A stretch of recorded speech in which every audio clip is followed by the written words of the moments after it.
अम्मा की मांग से परेशान हुए शिवांश और शौनी। शिमारू के लोकप्रिय शो शौनी में दर्शकों को गजब का ड्रामा देखने को मिल रहा है। शो में आप सभी ने अब तक देखा कि शौनी के ताऊ जी यानी भानु शिवांश के घर आकर खुशखबरी सुनाते हैं कि शिवांश के पिता का पुराना घर उन्हें वापस मिल गया है। दरअसल इस घर के लिए अदालत में लड़ाई चल रही थी, जो अब शिवांश का परिवार जीत गया है। अम्मा फैसला करती है कि इस नए घर में सबसे पहला कदम शौनी रखेगी, जिसके बाद शौनी का धूमधाम से गृह प्रवेश किया जाता है। जल्द ही जीजा अम्मा को उनके पुराने एहसान याद दिलाते हैं और उनके सामने एक बड़ी मांग रखते हैं। वह अम्मा से कहते हैं कि उन्हें शौनी और शिवांश का पहला बच्चा चाहिए, जिसे सुनकर अम्मा के होश उड़ जाते हैं।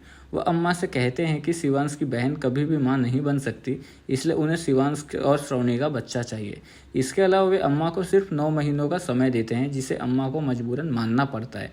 अब आने वाले एपिसोड में आप सभी देखेंगे कि अम्मा घर पर बहुत बहुत दान्य पुण्य करती रहती है, जिस पर शिवांश उनसे सवाल करता है कि यह सब किस लिए हो रहा है। अम्मा शिवांश से झूठ बोलती है कि वह जल्द ही मरने वाली है और अम्मा की इच्छा है कि वह मरने से पहले अपने पोते या पोती का मुंह देखना चाहती है।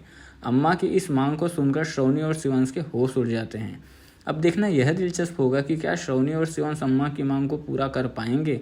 आपको क्या लगता है? हमें अपनी राय नीचे कमेंट सेक्शन में बताएं और अधिक अपडेट प्राप्त करने के लिए बने रहे IWM बस के साथ।